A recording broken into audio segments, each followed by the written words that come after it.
What is up, fight fans? Welcome back to the Comments from the Peanut Gallery podcast. We're here with a special guest today. We have James Dunn. James, how you doing, my man? Good, Jordan. Thank you for having me. Thank you for your time. Absolutely. Thank you so much for taking the time as well to hop on. I know that you got a busy schedule going on right now. You're in preparation for a fight coming up here in just a few days. That's going to be that's combat night down in Duval. So why don't you tell us a little bit more about the details and what you have going on? Well, right now I'm about four days away from the fight. So I'm in the process of weight cut. So just running through everything, working on timing this week, obviously working on my weight, getting that down to 136, 135 pounds. So everything is in order. I feel good. Looking forward to the event Saturday night in Duval and looking to put on a show. Certainly there. Now, where can people follow you on social media so they can keep tabs on everything going on fight week all the way through fight night? You can follow me on Instagram, James_Dunn 89. You could also find me on Twitter, Facebook, TikTok at JDMMA 89 or 1989. So pretty much go look, follow for all the action, upcoming fights, content that I put out. Be a good time. Awesome. Now, you've had a little bit of a switch up as far as your opponent goes. How has that played a role into your preparation, especially with it being for with a strap on the line? Obviously, you know, this is there's some heightened sense of urgency as far as this fight goes, right? I mean, there's always going to be a sense of urgency because there's someone that's going in there and trying to take your head off. But you know, when there's a title on the line, like there's a little bit of prestigiousness to the bout, right? For it sure. means something. I totally agree. Yeah, this fight is way more personal, just because it kind of marks the 10-year mark of me practicing martial arts, competing, really honing in on this craft and making it a career, not just a hobby, not just something I do after a 9 to 5. You know, this is years of dedication and years of hard work that I've put in to get me to this opportunity. So it does have that much more weight and meaning, if you will. But there really isn't a pressure that I feel, which is good because it's like going into a fight week, feeling like I have nothing to lose, which I really don't. You know, it's just going out there and doing my job and having fun, which I'm looking forward to Saturday night. And I really encourage everyone to tune in and watch the show. And again, just so in case people missed out on that part, where can people watch the fight? What's the streaming situation? What's all that look like? So if you go to my Instagram, James_Dunn 89, I actually have my link tree on my profile, and they could follow all the links for upcoming fights, the pay-per-view. There's a link on there to purchase tickets if you live in Jacksonville or the Duval area.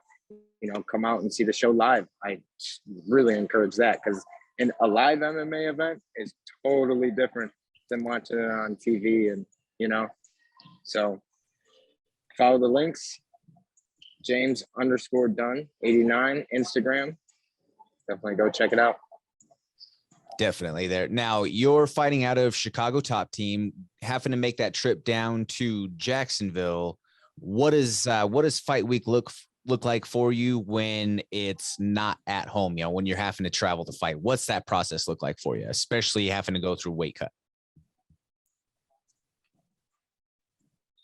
It's a little bit more inconvenient. Obviously, you can imagine, just because I don't have the comfortabilities and all the things set up like I do at home. So I have to take a little bit more time. But honestly, I'm comfortable fighting on the road. I'm comfortable fighting in enemy territory. If you look at my record, that's kind of what I've done most of my career. Is I've only fought at home maybe 1 or 2 times, you know, and that's been not in the Chicago area, but just outside Indiana, Michigan. So it's not like home, but it's definitely different, but I'm comfortable. And fight week, how that looks is, like I said earlier, just relaxing, focusing on my weight, focusing on just my nutrition, honing things in, tightening things up, uh, and just timing everything, just like going in to practice. It's not hard sparring. I'm not trying to redline the body. I'm just, working on timing, working on movement, working on those drills every single day, especially during, fight week, because that's when I can kind of relax and just hit the pads, work with my coach one-on-one, work on game plan, tactics, strategy that much more, instead of just getting in reps, and getting the heart rate up like you would in a normal practice when you don't have a fight lined up or something of that nature. Certainly. Now, you're a vet, as you mentioned, you got considerable experience with fighting on the road. And sometimes with fighting on the road, there's definitely some variables that are tough to account for, or that you don't always have the foresight looking into it, ahead of time, especially with things like cutting weight. Have you ever had a crazy situation to where, like for example, one time we were out on the road and there was no sauna around, and there was no, like gym and fitness center. So we basically had to create a situation where we Jamaican hotbox the bathroom with the shower running on hot water the entire time, because there wasn't even a full tub to sit in. So it was middle of nowhere situation. But yeah, I've definitely had to improvise and figure out a way. I like the old Albaline or Sweet Sweat trick. You rub that all over your body, maybe put some sweaters on, hoodie, sweatsuit, sauna suit if you have it, and just a light run, 1.5 to 3 miles, and maybe 10-15 minutes on the bike, and then take that suit off, see what you weigh, clean yourself up, go hop in the hot tub if the hotel has it. Anytime I'm fighting on the road, man, I look at gyms in the area. I look at IV places in the area. I try to look for infrared saunas, red light therapy. So like up and coming fighters, if you're listening to this, like if you're gonna fight out of town, maybe talk to your coach, see if he has any contacts in that area, that you have a gym that you could go get in training with some new guys, different looks, or just get in your reps on pads with your coach.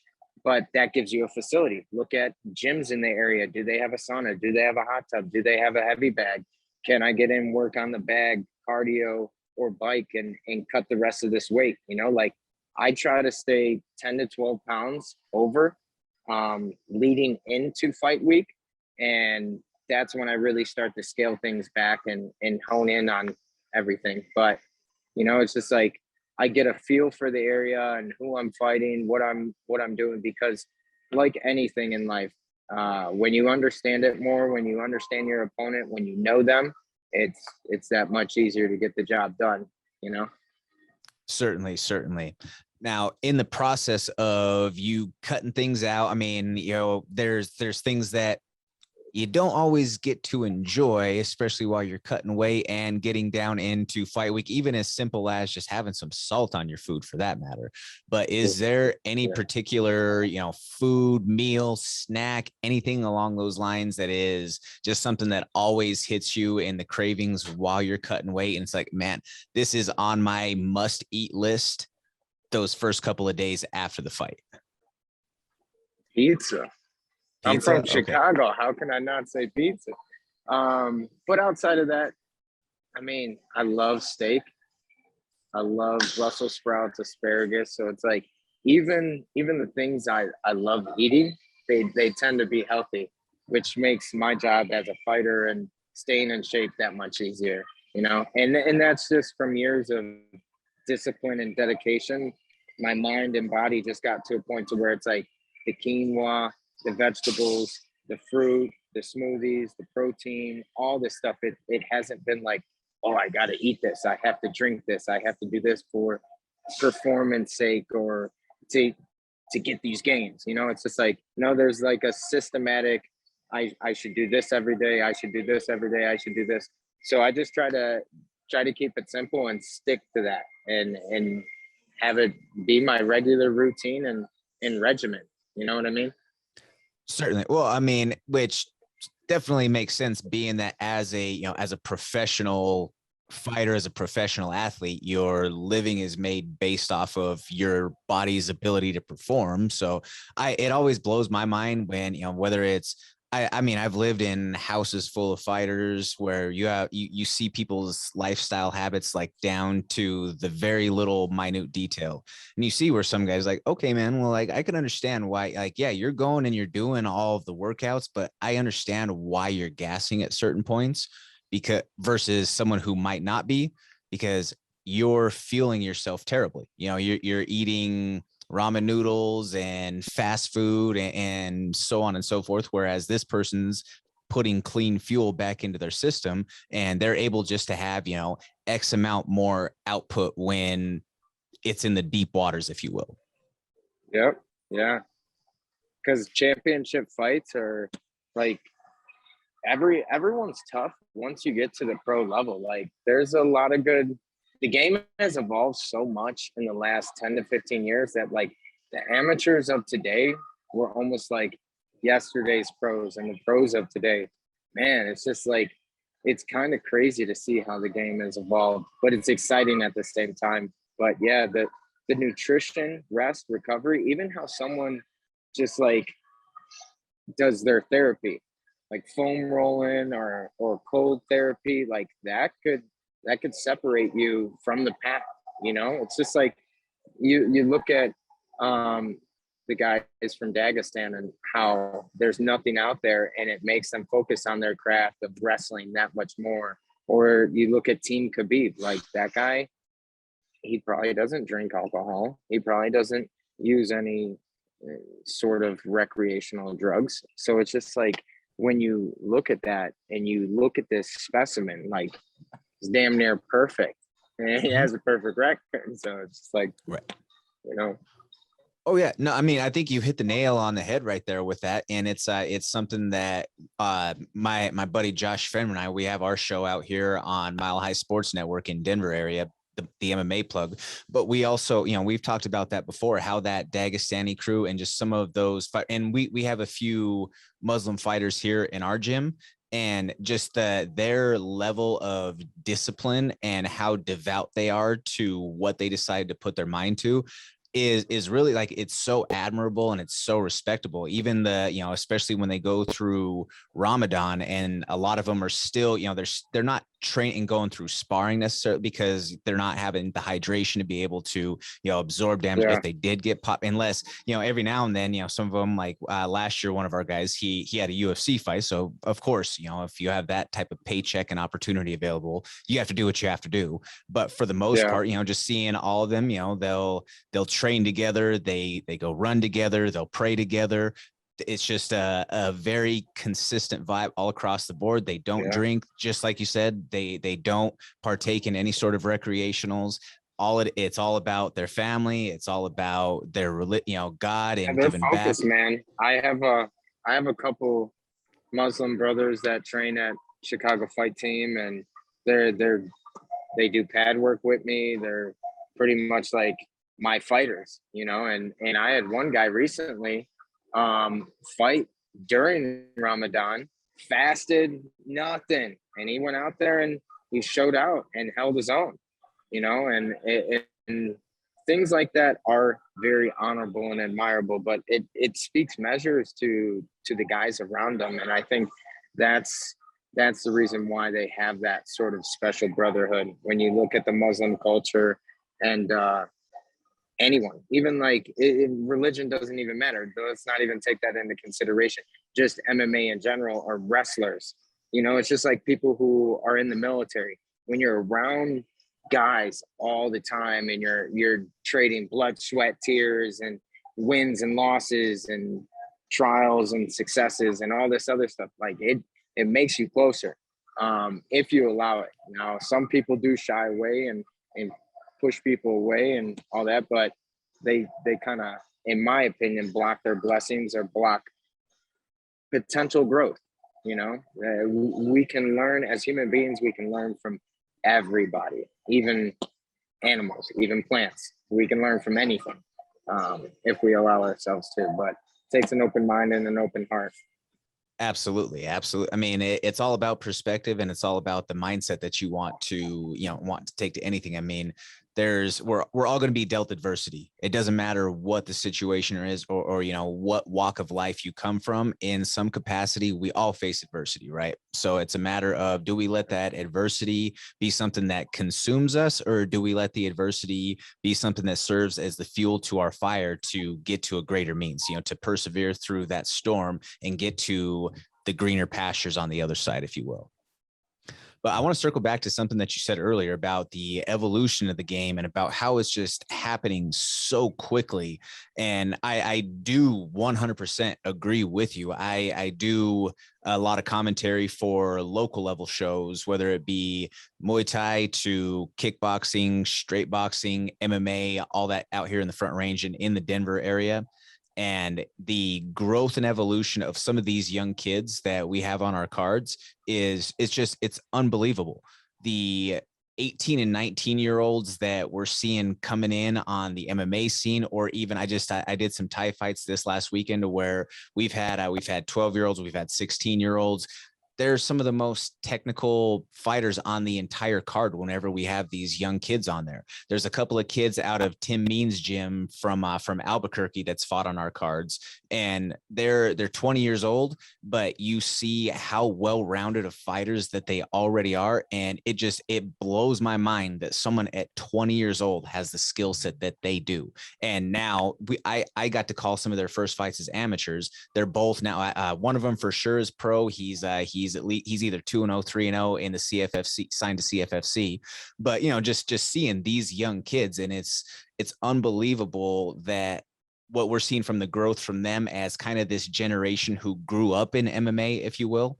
These kids who are 20, UFC started in 1993, Ultimate Fighter boom started in 2005.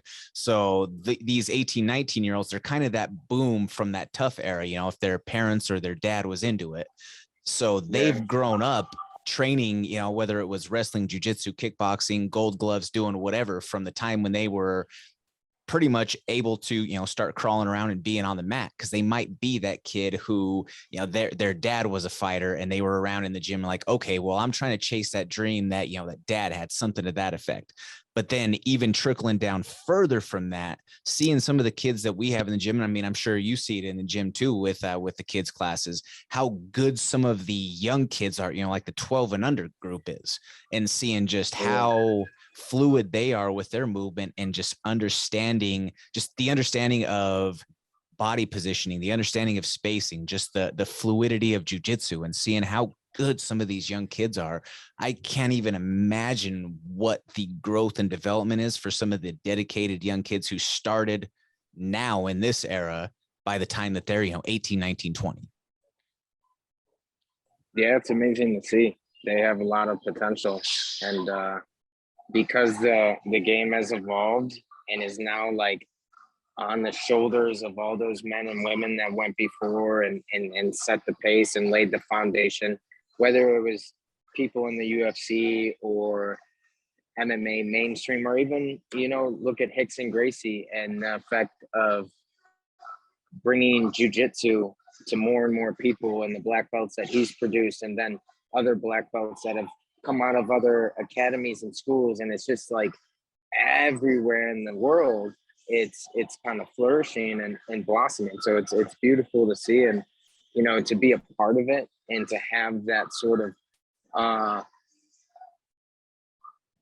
kind of like responsibility, because I am a veteran of the sport. I do jiu-jitsu. I am a practitioner. So it's kind of like my job to show the benefits that come from this, and how this is a positive influence, especially on kids, building characteristics like a hard work ethic, perseverance, honesty, so on and so forth. It's just like, it's great for kids. And I didn't even mention the self-confidence that you get from it, so.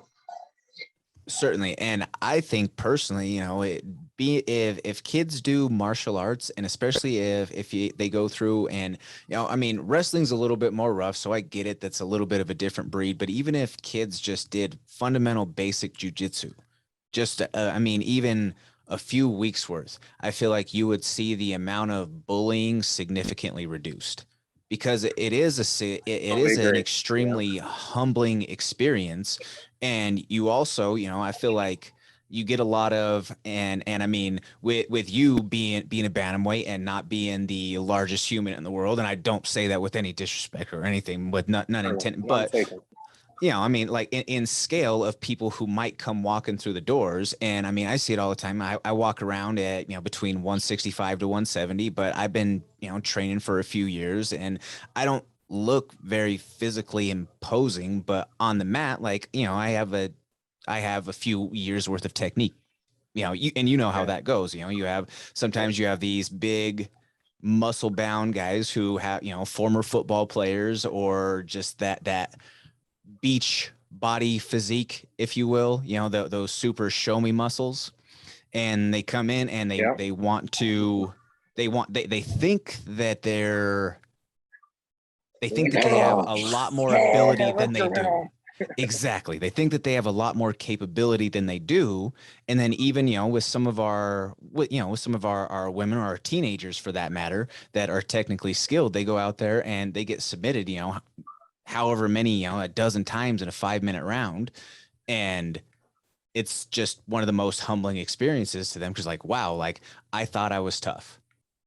Or, like, I mean, even when I first started training, I Thought I was wrestled when I strong. was young. What? Yeah, I exactly. love seeing the bodybuilders and all like the typical meatheads, right? The strong jock. They come in, but put them on pads, gassing out after 15, 30 seconds, sucking wind, Same with grappling and wrestling.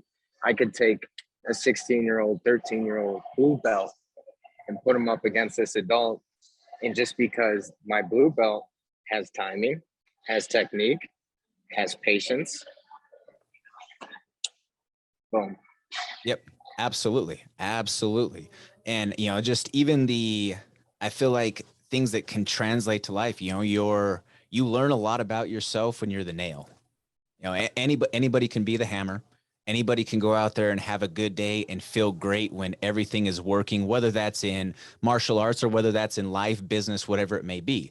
When things are going good, if you're a salesman, for example, your talk track might be on point, the charm, the energy that you bring into a room of, potential clients or stakeholders, whoever it may be, you just may be you may be on fire for that time frame.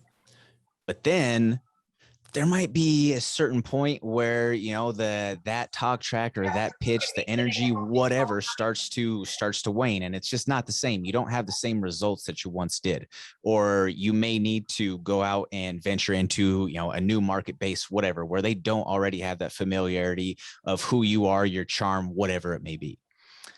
What are you going to do when things aren't working for you? I feel like that's something that martial arts, and specifically jujitsu, helps teach you.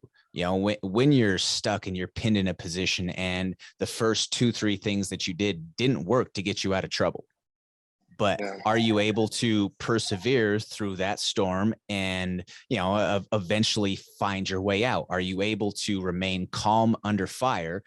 And this was, I learned this from John Danaher, listened to some of the Danaher stories, or Danaher diaries. It might be, I can't remember the name of the book series, or like the story series that he had.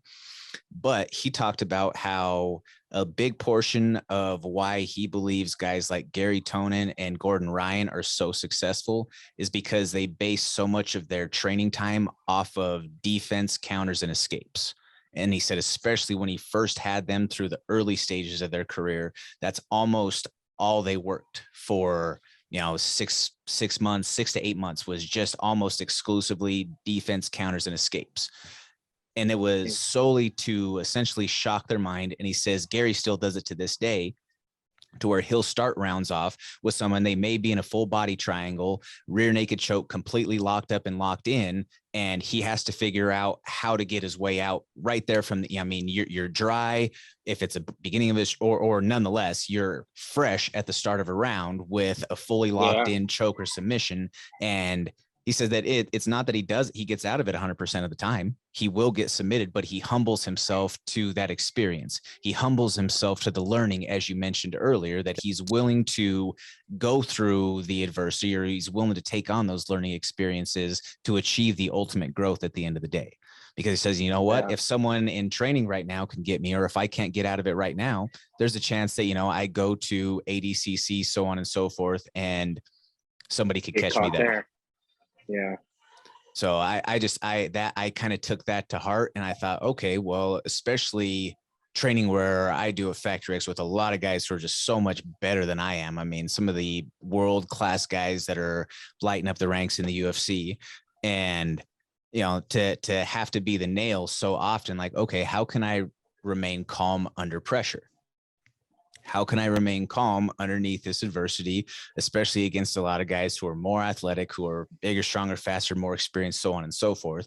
And to where now, after a couple of years, I don't have that same sort of like just, like that white knuckle aspect. You know what I mean? That like completely just deer in the headlights, just being panicked all the time. Now, pretty much, I'm comfortable going with anybody who walks in the gym. Not that I want to go with it, everybody who does, those big 300-pound heavyweights don't want to deal with that injury risk. But do I have the skill set that I would at least be practical enough to defend myself? Yes. But yeah, it's just like you said, it was a humbling experience though, because coming from a background of playing football and wrestling growing up, like I thought, like, okay, like I'm okay. Like, I'd be able to handle myself if I ever needed to. And then going and training and getting submitted, however many 100 times through the first year of training, it just unlocks so many different levels of growth mentally. I'm sure you experienced something of the same, 10 years ago when you started training. It happens almost on a weekly basis. I see something new, learn something new. I'm reminded of something that I've learned in the past, or it has a new spin, new variation on it. Oh, this here RNC, this Kimura, this Americana. Like, there's just refining the game, because there's only so many techniques in Brazilian Jiu-Jitsu. We only have 2 arms, 2 legs. Okay, so we only have 2 fists, 2 knees, 2 elbows. Like, there's only so many boxing, kickboxing techniques, combos. So it's just like, when you look at the system of it, and then you look at the deeper parts of the game, like, man, you're never going to perfect the craft. Like, you're never going to master jiu-jitsu. You're never going to master Muay Thai, but you can become so proficient that you do things almost perfectly, because you're doing it efficiently, effectively. Efficient and effective jiu-jitsu in fighting styles. I would rather have those skills than to just like be the strongest man in the world or something of that nature. Like, what? No, then it's not functional. I have all the strength, but is that strength functional? Can it help me out in this situation or this situation or this situation? Probably not. So absolutely, I love what it's done for me. It's changed my life. It's saved my life. If I didn't have martial arts, jiu-jitsu, MMA, I would probably be a bum, man. I would probably be POS. It's like just an a-hole. But it's humbled me so much and taught me so much that it's made me a better person. It's made me a better friend, fighter, business person, coach, mentor, so on and so forth. So I'm super grateful, super thankful, and I owe it all to God, because it's just everything. Life itself is a blessing. So definitely. Let's peel the layers back here for a little bit. What was kind of your driving force or inspiration to start fighting and training way back in the day when you did? Man, so I grew up watching fighting like Jens Pulver, Uriah Faber, WEC days, then the early days of the UFC, and it was just a sport back then. It was just something that like I liked to watch on TV, and I was more focused on playing hockey, playing lacrosse, football, because those were like my three main sports. And then as I got older and my hockey career didn't work out, I was like, well, what do I want to do? Do I want to join the military? No, not really. Do I want to become a policeman? No, not really. Could I see myself as a fireman? Yeah, I could, but I don't want to do that right now. I was still young, had no kids, still don't have any kids. I wasn't married, still not married, but it's just like I had every opportunity to dedicate myself to going to college, getting a degree, or finding a profession and dedicating my time and building it. And I chose the college route, but because of finances, it didn't work out. And I had to take some time off. And during that process, I found MMA and jiu-jitsu. And I knew from the moment I stepped on the mats that I wanted to fight, you know, because at that point in my life, I was a former athlete. And I went to college in pursuit of expanding my mind and my heart, like more on a theology and philosophical level, because I was very athletic growing up and I always played sports, but it as a young man around like 18, 19, I kind of felt like I was missing the more intellect side. So I wanted to go to college and pursue certain degrees and work on that side of, you know, myself as a human being and improve. And during that whole process, like it came full circle back to where it's like I didn't achieve this great intellect or think I was a genius, but it was just like, okay, I'm learning from life. I'm learning from other people. I had a couple mentors. I'm learning from my sports. I'm learning from the books and podcasts and articles I read. And now it's like, now I have this outlet, MMA, where I can kind of harness all this energy and empower and put it there. And that's what I did as a young man at 23, who was left for dead by their family. I was left on a doorstep, and like my family neglected me and all this stuff. So I didn't have a real good upbringing, but I never let that affect me. I didn't look to other family members. I didn't look to friends. I didn't look to anyone but God, really. And looking inward and asking myself, well, where do I want to be in 5, 10 years, and not depending on, you know, someone in my family or someone out in the world. It was more like, no, I'm gonna struggle, because number one, I don't want to talk to anyone about this stuff. Number two, if you do talk to people, 99.9% of the time they don't care, right? So it's just like, I'm just gonna keep quiet. I'm gonna be patient. I'm gonna let patience have her perfect work, and I'm gonna let this affect my life in a positive way and build up resilience and kind of a toughness. And I didn't ever look at myself as like a victim. Oh, well, my mom left me on a doorstep and my dad worked all the time and neglected me. I'm a victim. Oh, I grew up in poverty and blah, blah. I know I'm gonna make the best of this shit. I don't care what cards I've been dealt. I'm gonna come out on top. Why? Because God's on my side and I'm powerful and I know who I am and I don't need anyone's recognition or affection. Like it's kind of like when a freshman goes into high school and they're kind of nervous and they go into the lunchroom and it's like you have those other freshmen and sophomores that are going to point the finger, pick on them, make fun. But what if the seniors say, hey, buddy, come over here, sit with us? In that moment, he or she, that freshman, experiences more love and affection from those like higher ups, right? So it's just like I look at life the same way. I got God's love. I got God's attention. Like I don't need the words. I don't need someone patting me on the back all the time. I don't need someone holding me accountable. I got Him to do it, and I try to live an honorable life as best as I can, and looking out for my fellow man. My reputation speaks for itself. You know, you ask the members at Chicago Fight Team or at anyone of my friends, they'll tell you I'm the type of dude that will, you know, jump into a fight. I will give you the shirt off my back, even if it's the last 20 in my wallet. It's yours. Loyalty, love mean so much more to me than popularity and, fame. That stuff's just a byproduct of success. So. Certainly. What a beautiful high note to end on right there. Real quick before we got 3 minutes left on the recording here, James, is there any sponsors or anybody that you want to throw a shout out to? For sure.